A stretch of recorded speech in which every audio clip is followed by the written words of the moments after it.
짧은 본문이라 다 함께 합독하시겠습니다. 끝으로 너희가 주 안에서와 그 힘의 능력으로 강건하여 지고 마귀의 관계를 능히 대적하기 위하여 하나님의 전신 갑주를 입으라. 우리의 씨름은 혈과 육을 상대하는 것이 아니요 통치자들과 권세들과 이 어둠의 세상 주관자들과 하늘에 있는 악의 영들을 상대함이라. 그러므로 하나님의 전신갑주를 취하라. 이는 악한 날에 너희가 능히 대적하고 모든 일을 행한 후에 서기 위함이라. 아멘. 종이나 상전이나 지위 고하에 상관없이 모든 이들에게 죽게 하듯 해야 됩니다. 하나님은 외모에 상관없이 그의 사람의 어떤 존재와 가치와 상관없이 모든 이들에게 주님이십니다.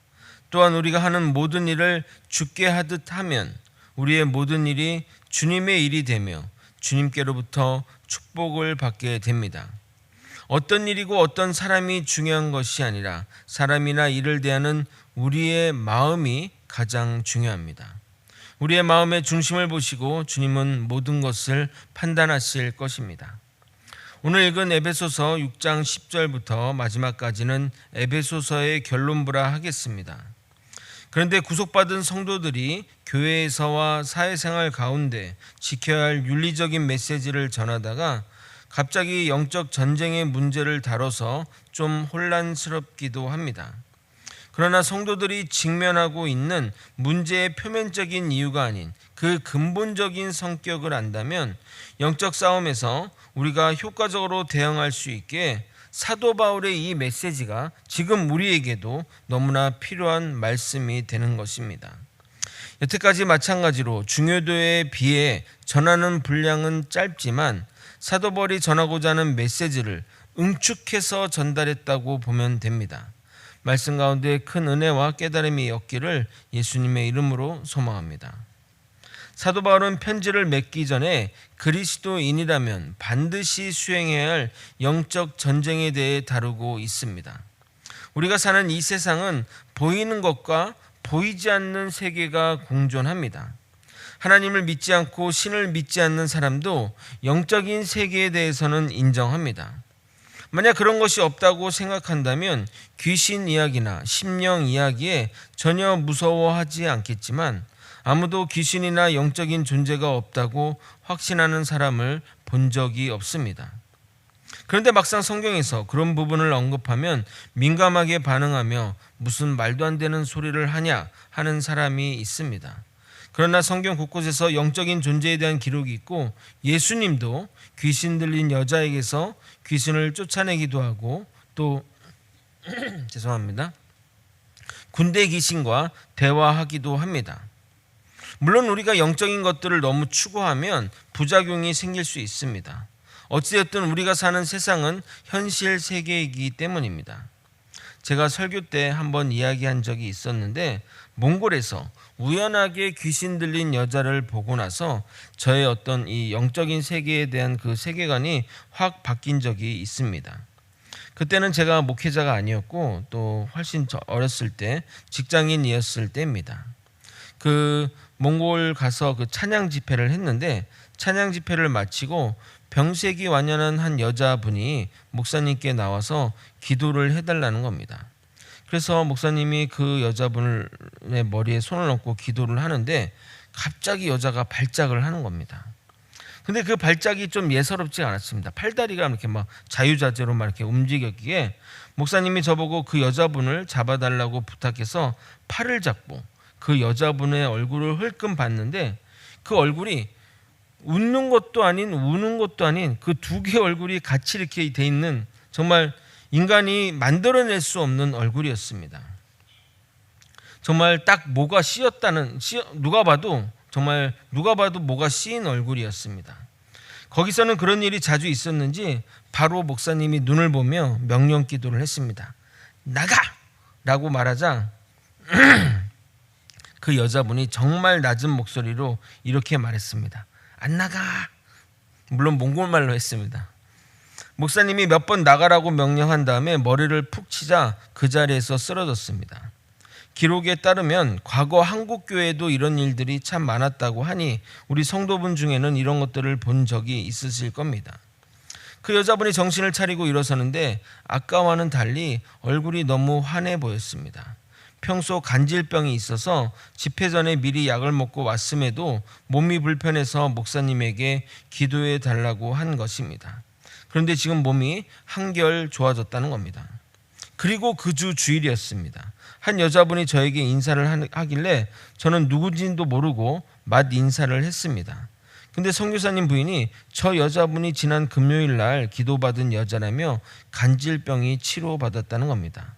왜 제가 그분을 몰라봤냐면 얼굴이 너무 달라졌기 때문에 못 알아본 것입니다. 그 경험이 제가 어떤 영적인 세계를 처음 접한 세계라 하겠습니다. 그래서 저는 가능하면 성도들과 함께 아직도 저개발 국가나 3세계 국가로 전도여행 가기를 추천합니다. 그런 나라에서는 이러한 영적인 세계에 대한 경험을 몸으로 눈으로 경험해 볼 수 있기 때문입니다. 청소년들은 내년 봄에 일본으로 비전 트립을 갈 예정이고 장년 분들은 내년 말쯤에 겨울쯤에 인도로 전도 여행을 할 예정입니다. 인도 선교사님이 우리를 손꼽아 기다리고 있습니다. 건강하게 몸을 잘 관리하셔서 함께 전도 여행에 동참했으면 좋겠습니다. 사도 바울은 에베소 교인들에게 그리고 우리들에게 이렇게 권면합니다. 10절과 11절을 여러분이 한번 읽어보도록 하겠습니다. 함께 읽겠습니다. 끝으로 너희가 주 안에서와 그 힘의 능력으로 강건하여지고 마귀의 관계를 능히 대적하기 위하여 하나님의 전신갑주를 입으라. 10절의 끝으로라고 시작하는 것은 이 권면이 마지막 권면임을 나타내는 표현입니다. 우리는 주 안에서 거할 때 주님이 주시는 주의 그 힘의 능력으로 강건해질 수 있습니다. 사도 바울은 영적 전투에서 마귀를 상대하기 위해 하나님의 전신갑주를 입으라고 말하며 실제 전투에서 쓰는 단어들을 사용하여 설명하고 있습니다. 그런데 원어적인 의미를 보면 전신갑주를 입으라 하면 어떤 수비적인 어떤 느낌이 들잖아요. 근데 실제는 모든 무기와 갑옷으로 무장하라고 해석하는 것이 더 정확합니다. 사도 바울은 우리의 영적 전투에 임하는 자세를 매우 적극적으로 표현하였습니다. 마귀의 관계의 헬라어가 메도데이아스인데 이것은 단순히 꾀나 또는 속임수와 같은 것이 아니라 음모와 같은 매우 강한 의미를 가지고 있습니다. 믿는 사람을 자신과 함께 지옥으로 끌고 가려는 그런 무서운 음모가 도사리고 있는 것입니다. 마치 하와를 꼬시는 뱀처럼 또 광명의 천사로 위장해오는 마귀처럼 그들은 우리를 위협할 것입니다. 그들의 머리는 인간의 지능과 지혜를 뛰어넘습니다. 그러므로 우리의 지혜와 능력이 아닌 하나님의 힘과 능력으로 강해져야 하는 것입니다.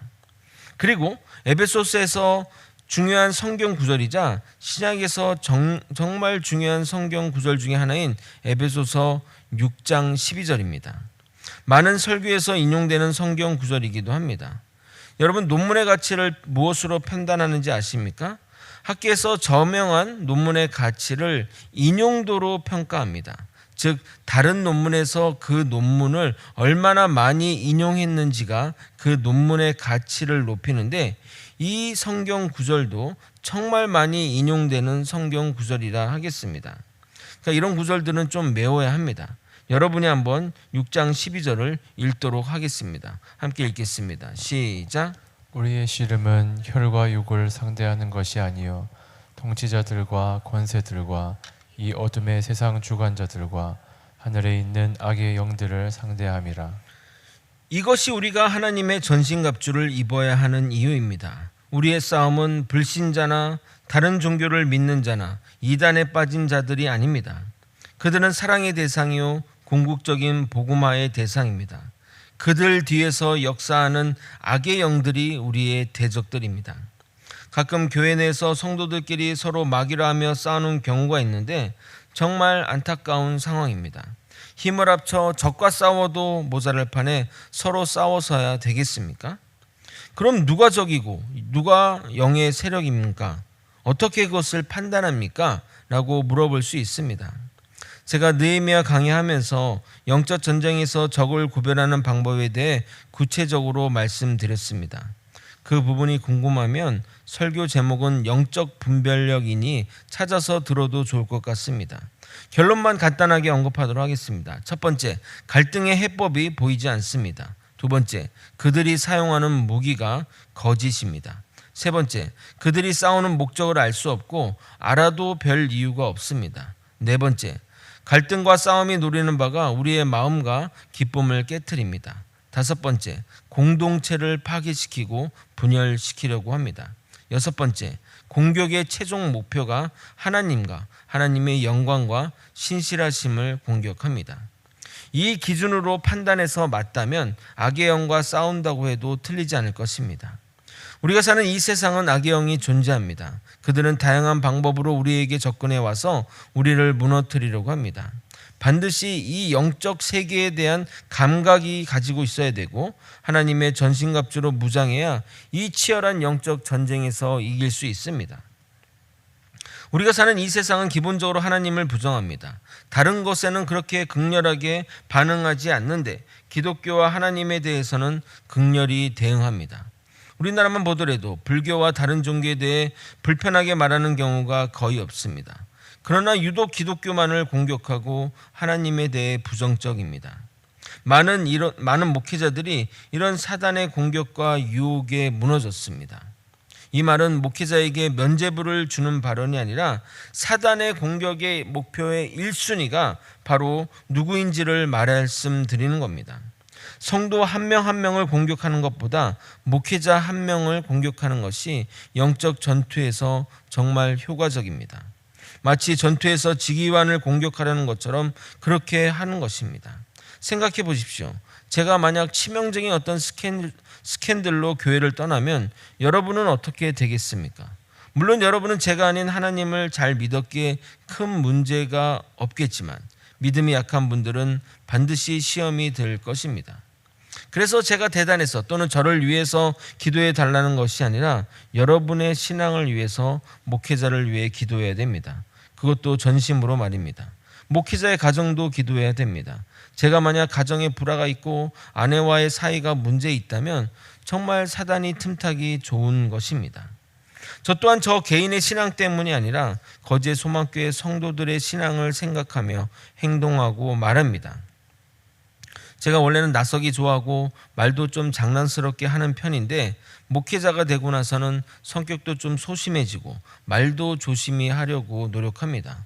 혹여나 나 때문에 시험 드는 일이 생기지 않게 하기 위해서 또한 문제거리를 만들지 않기 위해서입니다. 저도 부목사님 때는 막 이렇게 친근하게 대하고 또 더 가가고 했는데 담임 목사 되고 나서는 여러 가지로 생각이 많아지더라고요. 아마 시간이 지나면 조금씩 더 편해지지 않을까 생각해 봅니다. 본문으로 돌아와 마지막으로 사도 바울의 결론입니다. 그러므로 13절 제가 읽어드리도록 하겠습니다. 그러므로 하나님의 전신갑주를 취하라. 이는 악한 날에 너희가 능히 대적하고 모든 일을 행한 후에 서기 위함이라. 우리는 눈에 보이는 적과 싸우는 것이 아니라 보이지 않는 적, 영적인 적과의 싸움을 하므로 그들과의 전쟁을 하기 위해서는 하나님의 전신갑주를 입어야 하는 것이고 온갖 악과 부정과 우상숭배가 극에 달하는 시점에 능히 대적을 상대하고 이겨 바로 서기 위해서입니다. 우리가 사는 지금의 시대도 끊임없는 영적 전투가 벌어지고 있습니다. 과거에는 오히려 그런 영적 존재들이 눈에 드러나고 보이게도 행동했지만 요즘에는 영적인 것이 전혀 없는 듯 행동하기에 더욱 우리가 주의해야 합니다. 이 영적인 존재는 드라마에만 우리가 볼 수 있잖아요. 근데 실제 이 우리가 사는 세상이 그렇다는 겁니다.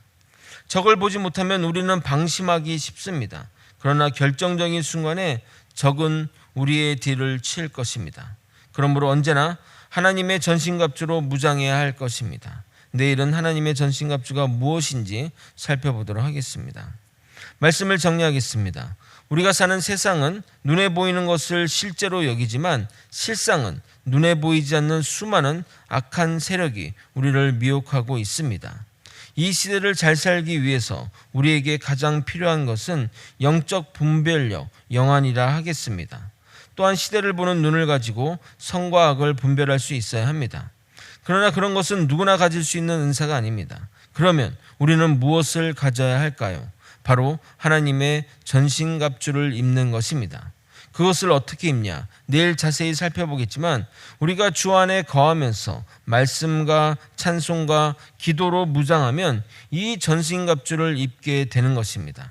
그러므로 우리가 새벽 시간에 이렇게 기도하며 말씀을 듣는 것이 아무것도 아닌 것 같지만 우리의 몸을 갑옷으로 두르고 무기를 하나씩 들게 하는 것들입니다.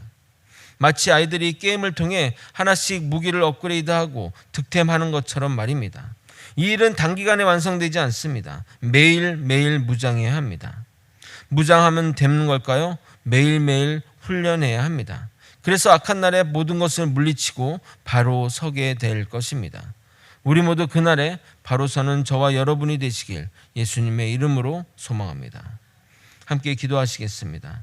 하나님 아버지, 영적인 세계에 대해 눈을 뜨고 그 세계에 대해 관심을 가지며 하나님의 전신갑주, 말씀과 찬송과 기도로 우리의 삶을 만들어가는 아버지 믿음의 백성들이 되게 도와주시옵소서.